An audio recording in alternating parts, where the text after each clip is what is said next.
Welcome to Halacha in a Year, where we can get to learn all the most relevant halacha through the prism of the Kitzur Shulchan Aruch. You are listening to Rabbi Ya'akov Trump. This year is kindly sponsored by the Moshe Group and CA in zechus of Rivka Biela, bas נחמה Shifra, and in honor of Rabbi Trump. Today we're going to be learning Siman Yud Beis, the 12th chapter in the Kitzur Shulchan Aruch. The topic is preparing for tefillah, preparing for prayer. Our topic is going to go through 5 basic concepts. And they are to be the things that need to be done before one davens, to clean one's body, washing one's hands, praying with the community, and the involvement in community. Those are our 5 concepts. We're going to start with the first one. What needs to be done before tefillah, before one davens? The pasuk tells us in Sefer Amos Perek Daled, Hikon likras Elokecha Yisrael, which in the movies is translated as prepare to meet your maker. But what Amos meant is when you prepare to meet the master of the universe, then there is a certain level of preparation that's necessary. One cannot just jump in or fall into prayer as well. What does this mean? We're going to look at 6 questions when it relates to this concept. The first is, how should this impact the way I dress? So one needs to be wearing clothes that are befitting to be worn in front of dignitaries. The Kitzur Shulchan Aruch points out that that this may depend a little bit on the norms of the time and place. And he points to the importance of a belt when it comes to this. If the custom is for people to wear belts in such a society as when meeting dignitaries, one should wear a belt. One cannot be just so laissez-faire. What if I'm at home, not at shul? So the truth is the same applies, because this is about being in front of Hashem, in front of the Almighty. This is not necessarily just about the place of a shul. And that would mean to say that a person should not be davening in a situation where they're wearing their pajamas, they're barefoot, they're wearing slippers, a bathrobe, shorts. These are not things which are appropriate when meeting a dignitary, and certainly not in front of meeting and spending time with the Almighty. What else should I do before prayer? So there's another mitzvah, which is to give tzedakah. You'll see some people have a little pouch of money which they keep in their tefillin or talis bag, and they will give a little bit of tzedakah before the davening as well. Why is this important? The Tehillim teaches us, David HaMelech teaches us in the 17th chapter in Tehillim, Ani betzedek echezeh panecha. I in righteousness, which is understood to mean charity, will see your face. Meaning, before I come to see your face, Hashem, I will give charity, like I'm about to ask charity from you. What other mitzvahs do I need to be doing before I daven? So there's another important mitzvah which a person should affirm before they start davening, and that is v'ahavta l'reacha kamocha, to love other Jews like themselves. Why is this so critical? And that the Kitzur explains that this is because when there is unity, when there's harmony below in the human realm, that creates harmony above. It allows one's tefillos to reach higher. It allows us to find the bracha. Barucheinu Avinu kulanu ke'echad. When we're all together, that's when we get the bracha. And therefore, it is imperative that a person takes a moment to sort of release some of the knots that have formed between different people, to loosen things up so that there's more harmony before one davens. This is also, if one looks at the beautiful tefillah of Rav Elimelech of Lizhensk before davening, it's an extensive tefillah. The paragraph which has become the most famous because of Avram Fried's song Adarabba, that paragraph agrees as follows: Asatzileinu, and save us, Hashem, mikinas ish mere'eu, from envy, from jealousy, v'lo yale kinas adam al libeinu, v'lo kinasam al acherim, let us not envy others, that they not envy them, other people. Adarabba, rather let it be ten bilibenu shnire kol echad malas chavernu v'lo chesranam, that we should be able to see each other's goodness, not their lackings. We should speak to each other in a way which is fitting. And no one should, God forbid, hate another. And that was his prayer before tefillah, before davening, which is exactly what the Kitzur is saying. Our second concept is a clean body.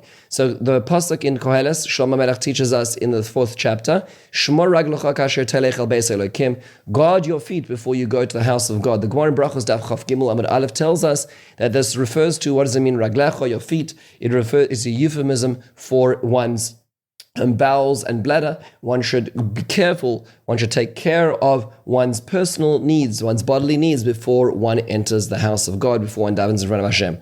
What does this mean practically? So this means one should try to go to the restroom before one davens or one learns. And this means to say, even if it does not rise to the level of being Baal Tashaktu, of holding in, which we saw is a prohibition in and of itself, a person should make sure that there is not even a smaller urge to go to the restroom before one goes to prayer as well. What if I davened already and then I realized that I was holding in something? So if one could have held it in for another, from the beginning of davening for 72 minutes, then that prayer worked. That prayer was fitting. But if one was not able to have waited another from 72 minutes from the time of the beginning of davening, then one's amida, not the other pieces, but the amida itself needs to be repeated in such a situation. What happens if I'm going to miss davening, if I were to try to find a bathroom because there's no bathrooms around, and if I'm trying to go to the bathroom beforehand? So in this case, if one can arguably wait for 72 minutes from now till the time one needs to go to the bathroom, and there's no bathrooms around, then one can daven to avoid missing the time of tefillah. What if I have an upset stomach and I don't think I'll be able to get through Kriyas Shema and the Amida without passing air, without passing gas? So the Kitzur says in that case, it is better not to say Kriyas Shema or daven if one knows one will have to pass gas. If one thinks one has the capacity to go for 3 minutes without passing gas, then one should quickly put on tefillin, say Kriyas Shema, and take them off. But one should not try to do the Amida. And the Mishnah Berurah is a little more lenient when it comes to Kriyas Shema. One is allowed to try Kriyas Shema even if one knows one's not able to get through without this. And because it's not like Amida Lifnei HaMelech, it's not standing in front of the king in the same way as the Amida is itself. The underlying principle of this in this case is ones, Rachmana Patre. Sometimes we feel that we need to daven, but if the davening is not appropriate, then that's not an appropriate davening. In this case, it would be more appropriate not to daven than to daven in such a circumstance. Our next concept is washing one's hands before davening. That we're taught by David HaMelech in Tehillim in the 26th chapter. I'll wash in my purity my hands, and I'll walk to your altar to give thanksgiving, to tell your wonders, which means to say that we need to wash our hands before we daven. Why is that I need to wash my hands before davening? Didn't I wash in the morning? We spent a whole bunch of time in the Kitzur learning about how important it is to learn to wash hands in the morning. So the answer is because things happen during the day. One scratches one's scalp. It's not just touching one's hair, but one scratches one's scalp in an area that's usually covered, where it's sweaty. If one touches a place of one's body which is usually covered, these are things which would necessitate rewashing one's hands. And because one's not focusing on one's hands all the time, then in general, by default, people do things, touch things, and therefore one should be washing one's hands before one davens as well. What happens if there is no water to be had? So the truth is, it's very hard to imagine today. Today, every basic shul has a wash station outside for this particular purpose. It's so easy to do, and it's a halacha.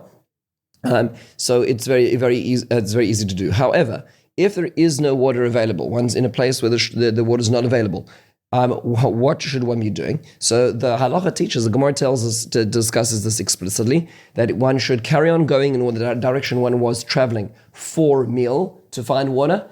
And if one is going out of one's direction, so one's already in one's house, or it's out of the way that one would have been traveling, one should go one meal. What does that mean practically, in practical terms? What exactly does that mean? So we understand that a meal is roughly the distance of a kilometer, which is 0.7 miles. And therefore, for 4 meal, if you do the math, would obviously be 4 kilometers as well. So what does this mean precisely? So the Isha Yisrael, quoting Rav Chaim Kanievsky, explains that it depends on how one is traveling. If one is traveling by foot, that would mean to say that one would need to walk out of one's direction, out of the way one is, 1 kilometer or 0.6 miles. If one is traveling in a specific direction and one's going that way anyway, one would have to go for 4 kilometers of distance covered. However, if one's traveling by car or by train, where the travel isn't as difficult, then it's not measured by distance, but rather the time, which would mean between 13 to 18 minutes that it would take to go out of one's way, and 72 minutes in the direction one is going in order to get the water necessary. If one looks at this halacha and appreciates this, then it should be a surprise why so few people come into shul and actually wash their hands. The washing station is right outside every shul, and most people completely ignore it. But that's the reasons over there is because this is a very important halacha. We have such luxury. We just get to flip on a faucet or a tap and fill up a cup and wash one's hands. It's so easy today This halacha used to be a lot harder to be able to do. And in our luxury, unfortunately, we've forgotten this important halacha. What happens if there simply is no water within those distances or time to cover those distances?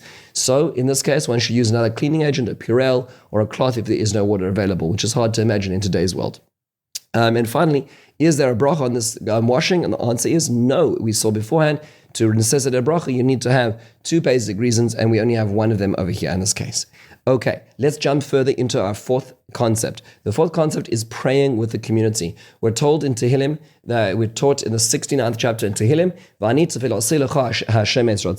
I am praying to you, I am expressing prayer at a time of ratzon, at a time of mercy. What is the time of mercy? The Kitzur explains that this is the time that the community davens as well. This is what Hashem says in Yeshayahu, Perik Mem Tes, the 49th chapter. Hashem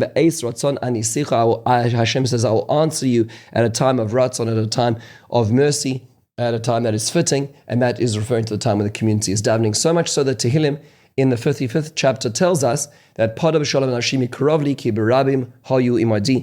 David HaMelech calls out to Hashem and says, please redeem me because many people are with me, which leads us to understand that even if a person is not worthy of having their tefillah received, if they're praying with a community, then their tefillah will be received. That's a remarkable idea. We're going to look at 10 basic questions in this concept, and that is, how far should one go to find a minyan? So it's the same as washing hands. If one's traveling on foot, it's 4 kilometers in the direction one's going and 1 kilometer out of the direction one's going. If it's in a car, 72 minutes in the direction one's going and 18 minutes out of one's direction.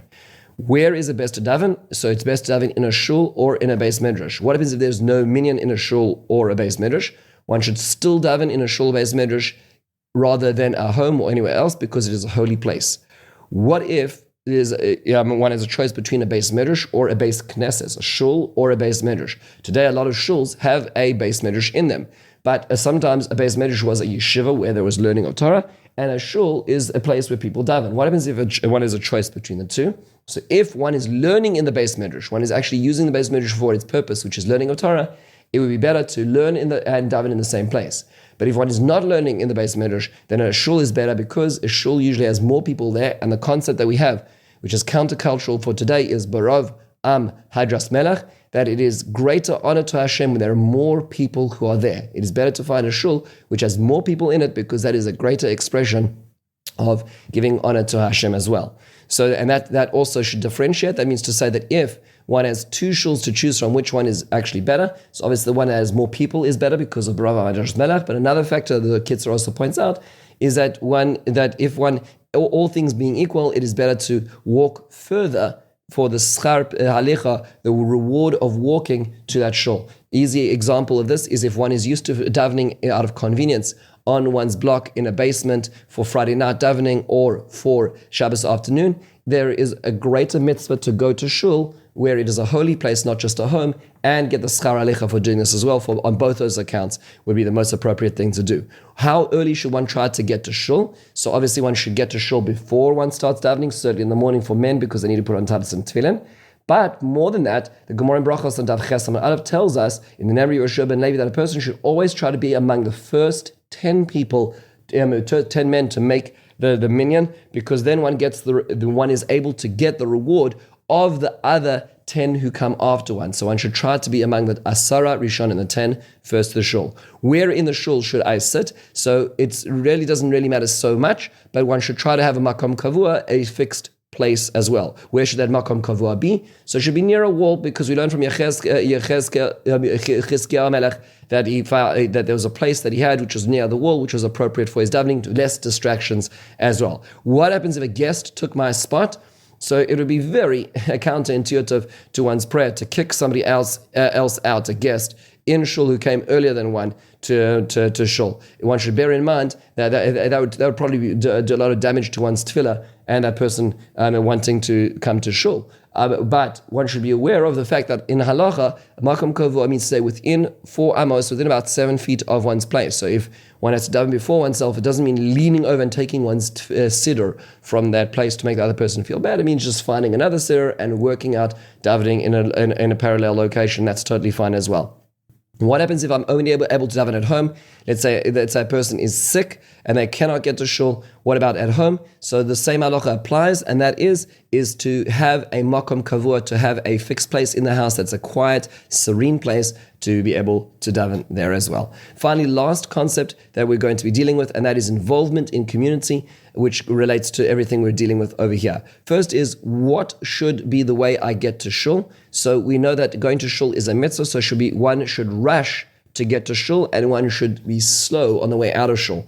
This does not mean to say drive and speed to endanger others, God forbid, there's always people walking, but it means to say that if one's walking, one should walk at a faster pace when going to shul. What about when I get to shul? So one's not allowed to run in shul. One can only run to get to shul. In fact, what should I do when I actually get to the doors of the shul? The halacha is that one is not allowed to walk right in. One has to take a moment to put oneself in position to think about the awesomeness of the place, to think about the tone of what's about to be started, and then to walk in as well. Where should one put on, for a man, their talis and tefillin? So in a neighborhood which is fully Jewish, a person should put on their talis and tefillin at home and walk to shul adorned as such. In an area where this is not possible, in mixed areas where it's more complicated, in that case, a man should take the talis and tefillin and put it on in the hallway, the lobby, and walk into the shul ready and not just falling into shul, but one is in an appropriate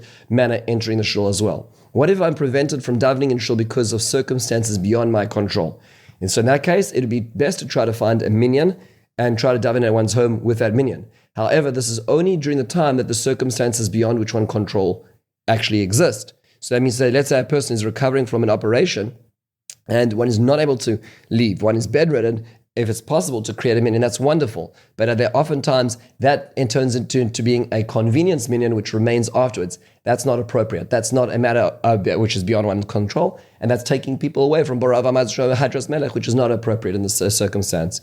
What if it's not possible to even make a minyan? So in that case, a person should daven at home and daven at the same time the shul is davening, because that's a holy time and that's the appropriate time to align one's tefillah as well. What if I get to shul and the community is davening a little bit later than I need to? Can I daven earlier? The answer is no. One is not allowed to daven before a shul davens. That is very hard to find a situation which relates to this today, because today there are so many minyanim in shul that it's very hard to find one where one's not able to do this as well. If one has to daven earlier, it's best to daven at home rather than to daven in a shul before the shul is davening.